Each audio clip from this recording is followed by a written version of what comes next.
Baba na la Mwana na la Roho Mtakatifu. Amen. Amani ya Kristo na iwe kwenu nyote.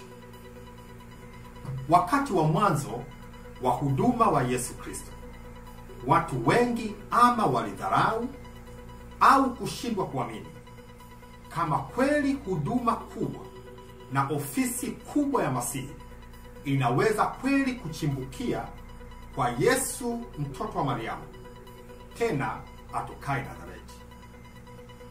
Swali kuu hapa ni kwa nini familia ya Mariamu haikuwa na jina kubwa katika serikali ya Rumi wala katika ofisi ya kuhani mkuu wa hekalu, naye Yusufu alikuwa ni fundi seremala tu, sawa sawa kabisa na wajasiriamali na wakulima wadogo wadogo katika Tanzania. Isitoshe, Nazareti ilikuwa ni sehemu duni sana iliyodharaulika katika historia yote ya Judea. Haya ni baadhi tu ya mambo yaliyomfanya Nathanaeli ahamaki juu ya taarifa ya Philip kwamba amemwona yule ambaye Musa amemwandika katika Torati, yule ambaye manabii walimtabiria. Philip anasema kuwa huyu mtu ni Yesu wa Nazareti, mtoto wa Mariamu na Yusufu. Sijui kama Nathanaeli alihamaki tu ama alibeza pia, lakini tunajua alisema hivi: kuna jambo lolote lililo jema laweza toka Nazareti? Ndipo Philip kwa hekima hakumjibu, ila kwa upole alimwalika Nathanaeli akisema, njoo na uone. Wakati nashangazwa na jinsi Philip alivyokabili hamaki ya Nathanaeli, ninashtushwa sana na maneno ya Yesu. Alipomuona Nathanaeli anamjia, Yesu anasema moja kwa moja kuwa, tazama, huyu ni Israeli kweli kweli, tena ndani yake hana hila. Tunasoma haya katika Injili kama ilivyoandikwa na Yohana sura ya 1 mstari wa 45 hadi wa 46. Ndugu zangu Waanglikana wa Tanzania, historia ya jimbo letu jipya la Kianglikana nchini Tanzania ni historia ya ukombozi kwa Waanglikana wote nchini Tanzania. Historia hii inatokea Mlali, na wana wa Mlali ambao hawana jina kubwa la kushtua mamlaka za dini Tanzania. Tena hadhi ya wana Mlali ni ile ile ya Mariamu na Yusufu, fundi seremala. Ofisi hii ya kuleta ukombozi dhidi ya mateso, unyonyaji, udhalilishaji na ukandamizaji wa kidini imewafanya wengi sio tu kuhamaki, lakini pia kudharau ofisi ichimbukayo kutoka Mlali. Ni sawa sawa kama alivyofanya Nathanaeli. Hivyo kwa unyenyekevu mkuu, mimi na kamati yangu kuu tendaji ilipanga tarehe 14 Julai mwaka 2024 iwe ni tarehe rasmi ya ufunguzi wa jimbo jipya la Kianglikana. Napenda kukiri kuwa katika maandalizi yetu hatukupanga sherehe kubwa wala hatukutaka makuu sana. Hivyo ilipangwa kuwa Baba Askofu Mkuu wa nchi za kusini mwa Afrika toka Port Elizabeth aje Tanzania kufanya ufunguzi huu. Hivyo kamati tendaji ilipanga ugeni uwe ni wa siku moja tu, maana hatukutaka makuu sana. Kwa neema ya Mungu ajuaye kuwanyanyua wajishusha, tumeshuhudia kwa kiasi kikuu sana, tena chenye kasi kubwa kuliko maandalizi yetu, namna tarehe 14 Julai inavyozidi kuwa ni tukio kubwa sana kuliko maandalizi yetu.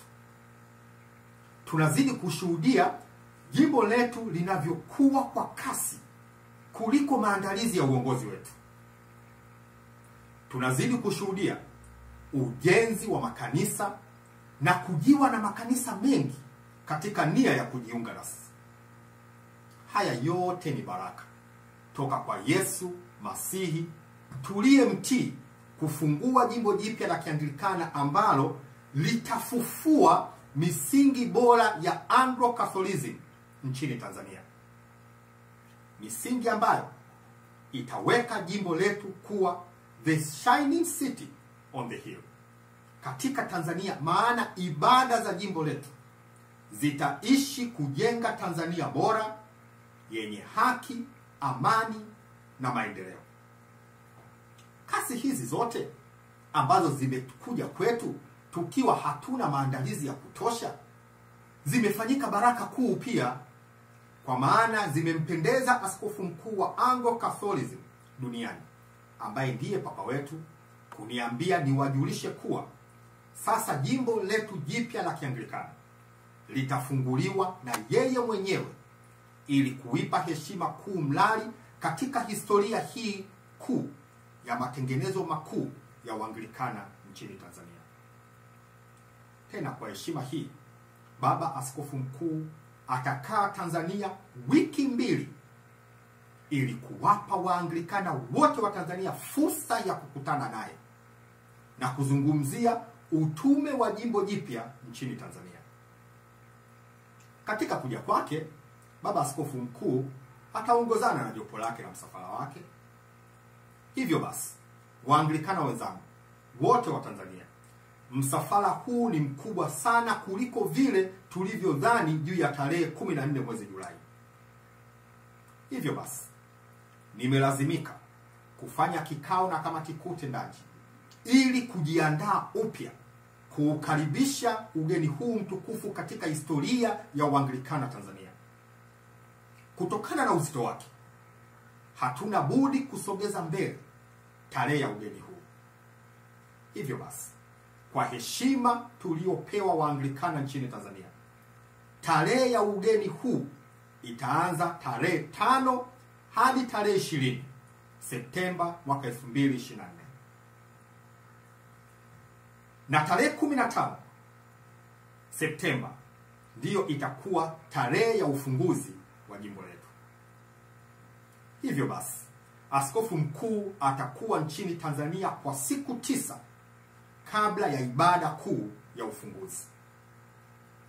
Waanglikana wenzangu, hii ni fursa kuu ya kujiandaa kwa ukuu wake na utukufu wake, ili tumpokee baba papa wetu wa Anglo-Catholicism duniani.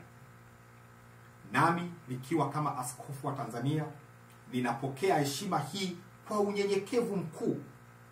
Hivyo basi, nimeandaa ratiba ambayo ujio wa baba papa na ujio wangu nchini Tanzania kuwa ni wa baraka kwenu nyote Waanglikana wa Tanzania. Moja ya mambo nitakayofanya mimi askofu wenu ni kukutana na wataalamu na wasomi mbalimbali wa Kianglikana kutoka kona zote za Tanzania ili kuona ni jinsi gani vipaji na elimu zao zinaweza kutumika kuijenga Tanzania bora. Nina mkakati kuona kwamba wataalamu wa Kianglikana wanapewa fursa kuwa baraka nchini Tanzania. Lakini pia, kwa kuwa ninajua mateso ya Waanglikana wengi walionyanyaswa, waliodharauliwa na hata uongozi wa mafarao kuwatenga na kanisa na wengine kuwavua kola na kutokuwalipa haki zao kwa kuwa tu walisimamia haki na mengineyo mengi, nitakutana nanyi wote ambao mmeteswa na ukandamizaji wa kifarao ndani ya Uanglikana. Hata kama Waanglikana wahanga hawa wamekwisha itwa na Mungu, maana nataka familia zao zote zije ili niweze kukutana nao na nifanyike sikio lao la haki, amani na upendo. Sikio hili ni la maisha mapya ya Uanglikana ndani ya jimbo jipya la Kianglikana nchini Tanzania.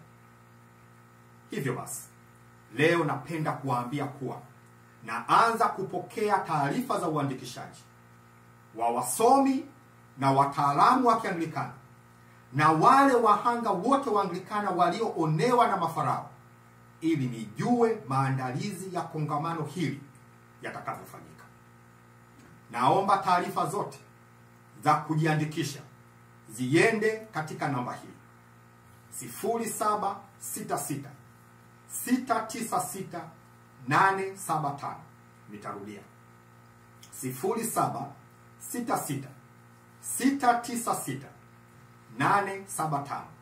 Ni namba ya Philip Haji ambaye ni katibu mkuu msaidizi wa jimbo.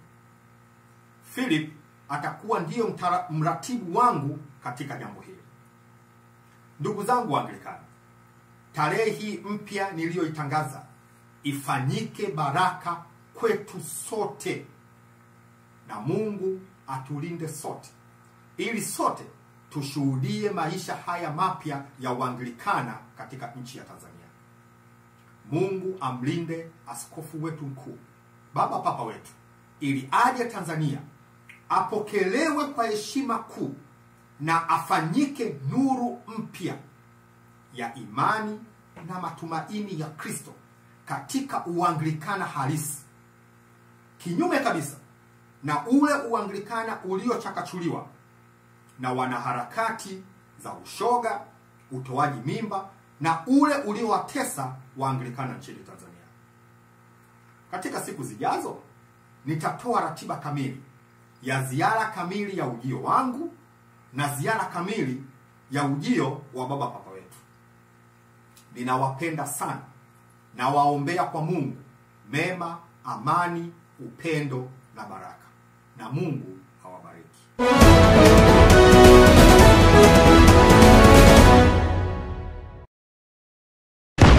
Episcopal Anglican Media, maisha yanayohubiri.